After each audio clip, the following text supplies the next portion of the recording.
Bocah pencari kerang di Tapanuli Tengah hilang tenggelam. Narapidana Lapas Tanjung Gustamedan melebihi kapasitas. Kambing bermata satu di Kabupaten Simalungun hebohkan warga. Selamat malam pemirsa, selain cuplikan berita tadi, kami juga akan menghadirkan informasi menarik lainnya. Bersama saya Ari Mustika, pemirsa, inilah Sumut Hari Ini Malam selengkapnya.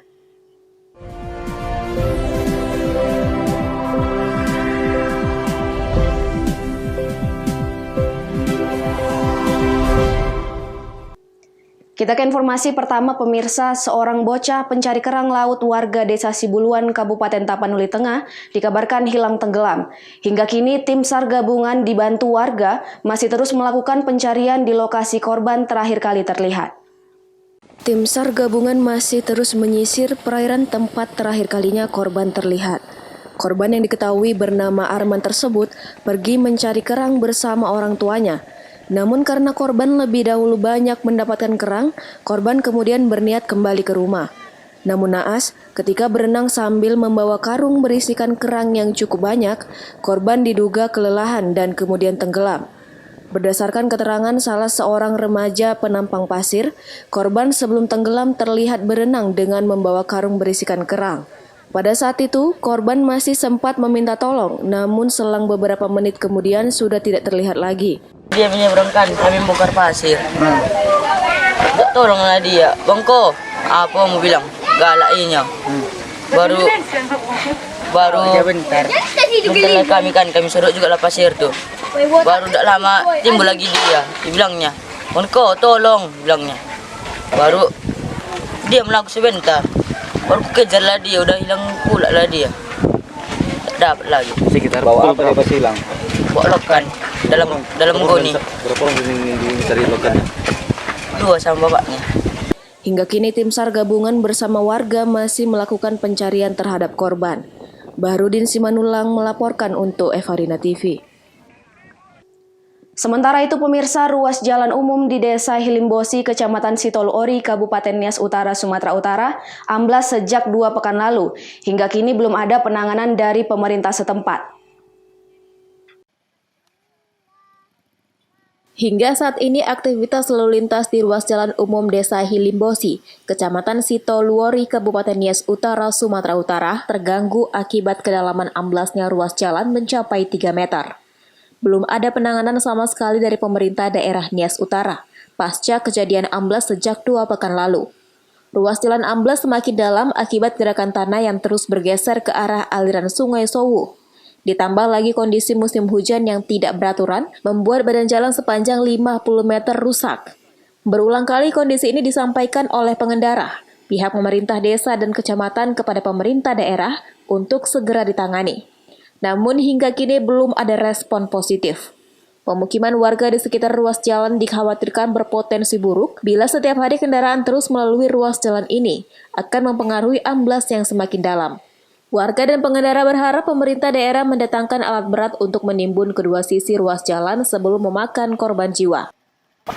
Ya, terima kasih. Ini sangat menyulitkan sekali untuk melintasinya dan kami sebagai masyarakat khususnya di Kabupaten Nias Utara ini untuk meminta perhatian pemerintah untuk membangun keadaan yang longsor seperti ini. Jangan dibiarkan terus karena ini mengakibatkan nyawa manusia. Tapi kami mohon untuk segera untuk diperbaiki dan seriuslah perhatian untuk pemerintah supaya pembangunan itu terus dibenahi dan akan dibangun supaya kita nikmati dengan semaksimal mungkin. Kalau kita lihat juga ini sangat kondisi yang sangat parah sekali yang bisa layak untuk dilintas oleh masyarakat. Haugo Manuzega melaporkan untuk Evarina TV. Kita ke informasi lainnya pemirsa, puluhan badan usaha di Labuan Batu, Sumatera Utara tidak patuh terhadap jaminan sosial kesehatan terhadap pekerjanya. Hal ini diketahui saat rapat koordinasi antar stakeholder yang berlangsung secara virtual terkait pengawasan dan pemeriksaan kepatuhan pada semester pertama di tahun 2021. Kejaksaan Negeri Labuan Batu melakukan rapat koordinasi dengan pihak BPJS Kesehatan beserta unsur pemerintah daerah Kabupaten Labuan Batu dan Labuan Batu Utara secara virtual. terkait pengawasan dan pemeriksaan kepatuhan badan usaha dalam memberi jaminan sosial masyarakat. Terkait pengawasan dan pemeriksaan kepatuhan badan usaha dalam memberi jaminan sosial kesehatan para pekerjanya. Pada semester pertama tahun ini, terdapat 36 badan usaha tidak mendaftarkan pekerjanya sebagai peserta BPJS Kesehatan. Dan 38 badan usaha menunggak iuran BPJS Kesehatan. Kepala Kejaksaan Labuan Batu Kumaidi, selaku Ketua Forum menjelaskan, pihaknya melalui Jaksa Pengacara Negara berwenang melakukan upaya-upaya hukum terhadap badan usaha yang tidak mendaftarkan karyawannya menjadi peserta BPJS Kesehatan dan menunggak melakukan pembayaran iuran BPJS melalui surat kuasa khusus atau SKK dari BPJS Kesehatan. Pada tahun 2020 lalu, pihaknya telah menyelesaikan 5 SKK yang terdiri dari 4 perkebunan dan 1 restoran. Ada beberapa sanksi pidana. Itu bisa dilakukan dengan cara BPJS Kesehatan melaporkan kepada Kejaksaan Negeri, dalam hal ini membuat SKK kepada Kejaksaan. Kemudian dari dasar SKK tersebut, surat kuasa khusus, nanti kami akan memanggil para pihak terkait. Walaupun itu di situ ada sanksi dendanya, tapi juga sanksi pidananya, tapi juga kami akan tetap berupaya secara persuasif untuk mereka memenuhi kewajibannya itu. Jadi peran kejaksaan di situ adalah apabila terjadi permasalahan pelanggaran terkait dengan pendaftaran BPJS, tidak memberi data yang benar para pelaku usaha tersebut terhadap karyawannya, jumlah pegawainya, maka itu ada sanksi pidananya dan kejaksaan bisa berwenang untuk melakukan langkah-langkah penegakan hukum. Ucok Sitorus melaporkan untuk Evarina TV. Sumut hari ini masih akan kembali sesaat lagi, tetaplah bersama kami.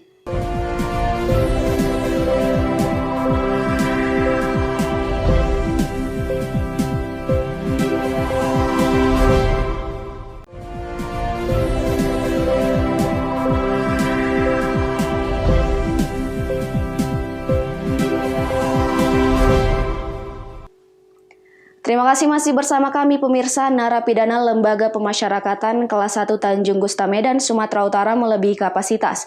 Dari catatan Pusat Data Kantor Wilayah Kementerian Hukum dan HAM, komplek blok hunian di dalam lapas tersebut hanya mampu menampung 1.500 narapidana.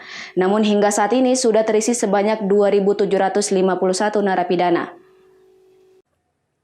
Lembaga Pemasyarakatan kelas 1 Tanjung Gustamedan tercatat dihuni sebanyak 2.751 warga binaan.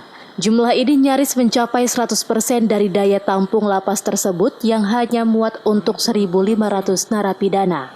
Kepala Lembaga Pemasyarakatan kelas 1 Tanjung Gustamedan RWD Supriyatno mengatakan, lapas yang melebihi kapasitas menjadi sangat rawan dengan kerusuhan maupun gangguan keamanan dan ketertiban lainnya. Namun untuk meminimalisir gangguan tersebut, pihaknya pun secara berkala melakukan pemindahan terhadap narapidana ke rutan dan lapas lain di sekitar wilayah Sumatera Utara, bahkan ke Nusa Kambangan yang masih memiliki daya tampung lebih baik. Di mana sebelumnya sebanyak 48 narapidana di dalam lingkungan lapas tersebut pada Desember 2020 lalu telah dipindahkan ke lapas narkotika Nusa Kambangan. Dalam waktu dekat beberapa narapidana telah didata untuk masuk daftar tunggu pemindahan. RWD juga menambahkan sementara ini rumah tahanan dan lembaga pemasyarakatan di Sumatera Utara tergolong besar, namun seluruhnya mengalami overkapasitas. Untuk hari ini 2.751. Ini tentunya bisa dibayangkan dari 1.500 kapasitas saat ini diisi dengan 2.751. Ya, memang di Sumatera Utara ya, pada umumnya ya itu overkapasitas. Dan untuk di Indonesia memang juga Sumut tertinggi terkait overkapasitas hunian dari warga binaan yang ada di lapas maupun rutan. Nah, untuk di sini sendiri untuk menutupinya gimana, Pak? Ya, kami tetap mensiasati bagaimana keseimbangan kamar hunian ya. Jadi jangan sampai ada yang berjubel, ada yang masih longgar, kita tetap sama kita coba samakan semua terus untuk kamar hunian sehingga masih bisalah rampung dengan baik. Sebelumnya juga akibat kelebihan kapasitas, Lembaga Pemasyarakatan Kelas 1 Tanjung Gusta Medan dibakar narapidana pada Juli 2013 lalu. Akibatnya sebanyak ratusan narapidana berhasil kabur dari lapas tersebut. Wahyu Pratama melaporkan untuk Evarina TV. Masih dari Kota Medan, pemirsa, pemerintah Kota Medan kembali melakukan vaksinasi COVID-19 tahap pertama kepada 500 lebih rohaniawan dan penyandang disabilitas di Rumah Persembahan Gereja Betel Indonesia di Jalan Jamin Ginting, Kecamatan Medan Selayang.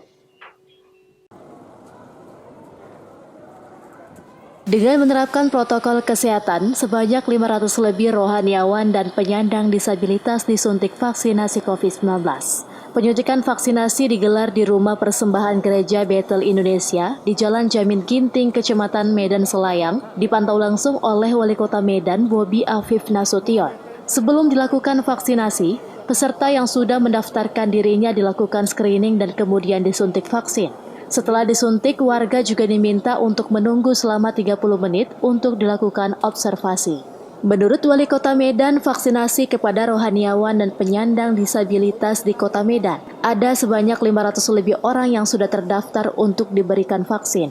Vaksin ini sangat penting bagi rohaniawan mengingat mereka terus melakukan siar agama kepada masyarakat. Vaksinasi ini merupakan tahap pertama bagi rohaniawan dan penyandang disabilitas dan dalam 2 minggu ke depan akan kembali dilakukan vaksinasi tahap kedua. Sementara itu, para disabilitas yang menjadi peserta vaksinasi COVID-19 mengaku senang karena telah diperhatikan. Mereka juga berharap para disabilitas lainnya ikut divaksin. Sangat bagus vaksin ini. Kami disabilitas ini mulai diperhatikan. Apa harapan Bapak dengan divaksin ini? Apa harapannya sebenarnya? Harapan kami supaya kawan-kawan yang lain semua bisa divaksin juga. Selama ini pengalaman Bapak ketika beraktivitas dengan tidak adanya katakan belum divaksin seperti apa, bisa cerita Pak? Sebelum divaksin kami sebenarnya ketakutan untuk keluar beraktivitas karena takut kena COVID kan. Setelah divaksin ini mungkin agak tenang beraktivitas. Bapak sendiri sebagai pribadi tentu saja banyak beraktivitas, ada usaha olahraga juga sebagai atlet. Bisa cerita apa saja yang terganggu ketika COVID ini sebelum divaksin misalnya? Ya, latihan jadi nggak bebas lah seperti biasanya. Mudah-mudahan COVID ini setelah secepatnya berlalu dari bisa kembali beraktivitas seperti ini. Hingga saat ini pemerintah Kota Medan telah menyuntikkan 78.000 vaksin kepada warga Kota Medan. Pemko Medan menargetkan 75% dari 1.700.000 warga Medan divaksin. Pemko Medan masih memiliki persediaan 18.000 dosis vaksin yang akan segera dipergunakan. Daniel Pekwali melaporkan untuk Evarina TV. Selain itu, pemirsa, tekan angka penyebaran virus corona di lingkungan lapas, pelaku kejahatan di sel tahanan jajaran Polsek Wilayah Hukum Polres Pelabuhan Belawan, Jumat pagi melakukan rapid test sebelum dikirim ke Rutan Labuhan Deli. Sebanyak 11 orang tahanan Polsek menjalani rapid test di ruang tunggu tahanan Polsek Medan Labuhan untuk mencegah penyebaran virus COVID-19 sebelum dikirim ke Rutan Labuhan Deli. Seluruh tahanan dari berbagai kasus kejahatan satu persatu diambil sampel darahnya oleh tim tenaga kesehatan yang sebelumnya telah disemprot disinfektan sesuai dengan protokol kesehatan. Kegiatan rapid test terhadap tahanan dari Kejaksaan dan jajaran Polsek di wilayah hukum Polres Pelabuhan Belawan dilakukan untuk memutus mata rantai COVID-19 sebelum dikirim ke rutan. Kepala Rumah Tahanan Kelas 1 Labuhan Deli mengatakan, dengan adanya kebijakan Kantor Kementerian Hukum dan HAM terkait penerimaan tahanan selama pandemi, seluruh tahanan dari Polsek di wilayah hukum Polres Pelabuhan Belawan wajib dilakukan rapid test guna memutus mata rantai penyebaran COVID-19 di 39 unit pelaksana teknis lapas dan rutan yang ada di Sumatera Utara. Ya, sesuai dengan Peraturan Menteri Hukum dan HAM tentang penerimaan tahanan selama masa pandemi, wajib dilakukan rapid test Apabila hasilnya reaktif, maka kita dari pihak rutan tidak akan bisa menerima tahanan tersebut. Dalam rapid test kali ini, tidak ada tahanan yang terkontaminasi COVID-19 dan selanjutnya para tahanan akan dikirim ke rutan kelas 1 Labuan Deli. Wahyu Pertama melaporkan untuk Evarina TV. Sumut hari ini masih akan kembali sesaat lagi, tetaplah bersama kami.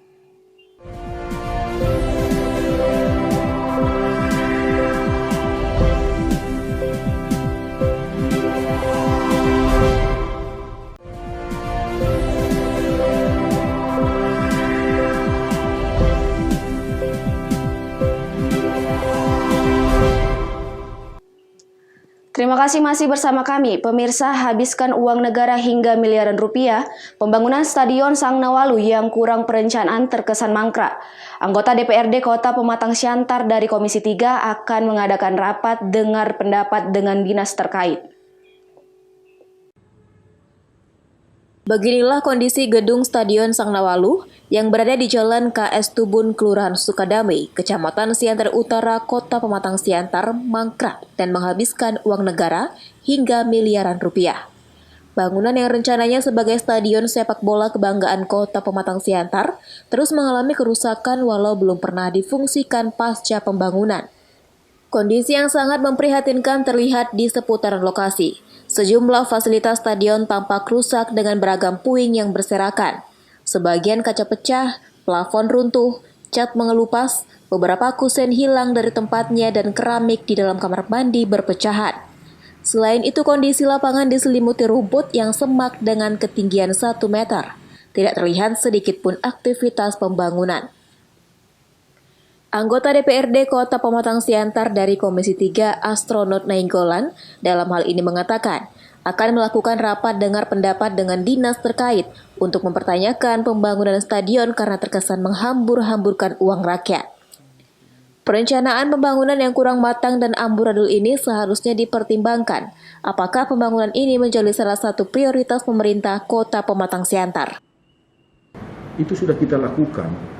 Di awal tahun 2020 kita sudah review di RDP dengan PUPR di Komisi 3. Kami sudah pertanyakan tentang itu.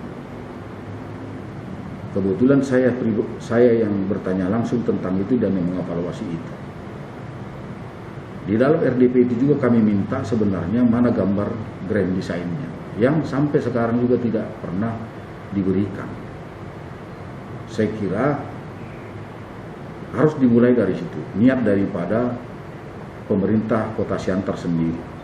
Kami di Dewan akan menampung dan melihatnya. Soal itu prioritas apa tidak, tergantung kembali ke RPJMD maupun keinginan daripada Pemko sendiri.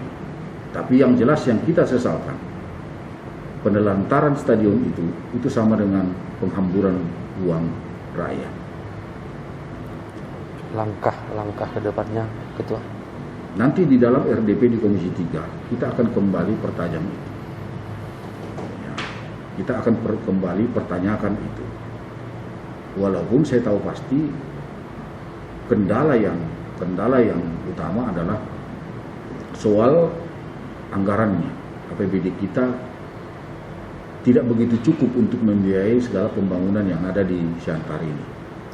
Hanya saja harusnya itu sejak awal dipikirkan. Harusnya itu sejak awal dipertimbangkan ketika memulai pembangunan stadion itu sendiri. Sehingga tidak terkesan mangkrak. Sekali lagi saya bilang, inilah bukti perencanaan pembangunan yang tidak matang dari awal. Sehingga terjadi seperti ini. Pentanius Sembiring melaporkan untuk Evarina TV. Pemirsa, seekor anak kambing bermata satu yang lahir di Nagori Purwosari, Kecamatan Pematang Bandar, Kabupaten Simalungun, Sumatera Utara, sempat mengagetkan warga sekitar. Peristiwa langka ini membuat heboh dan viral di media sosial. Anak kambing yang dilahirkan induknya dengan kondisi memiliki mata satu pada 17 Maret lalu membuat heboh warga Nagori Purwosari, Kecamatan Pematang Bandar, Kabupaten Simalungun, Sumatera Utara. Seorang warga sempat mengabadikan kondisi kambing bermata satu ini dan mempostingnya di media sosial sehingga viral. Kambing unik ini lahir di kandang milik kelompok tani masyarakat Nagori Purwosari. Menurut Sukimin, pemilik kambing, lahirnya kambing bermata satu ini cukup membuatnya kaget. Proses kelahirannya normal, namun ia terkejut saat mengetahui mata bayi kambing tersebut hanya satu dan berukuran bola pingpong. Sayangnya, kambing bermata satu ini tidak bertahan lama. Kurang dari 24 jam kambing ini akhirnya dinyatakan mati. Malam Rabu. Malam Rabu jam 11 malam. Jam 11 malam. Meninggalnya? Meninggalnya malam Kamis. Malam Kamis jam-jam 8. Malam Kamis jam 8 ya. Tadi malam berarti Pak. Iya. Pas angin kencang itulah. Oh. Di sini angin kencang kali.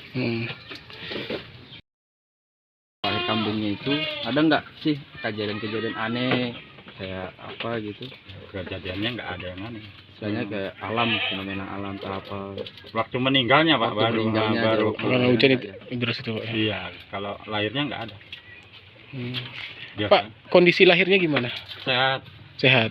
Maksudnya matanya yang satu tuh, ini sebenarnya gitu, itu gimana? Memang satu matanya? Memang satu, asli satu. Nggak ada. Hidungnya nggak ada? Hidung nggak ada.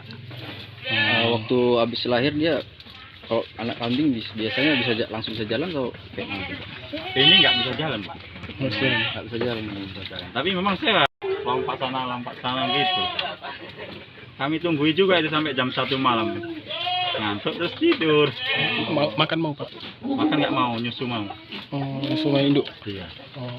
Tapi karena dia nggak ada hidungnya, jadi apa? Kalau nyusu dia kesendak-sendak lah. Jadi langsung kami peras kasih dot. Oh, gitu. Pak,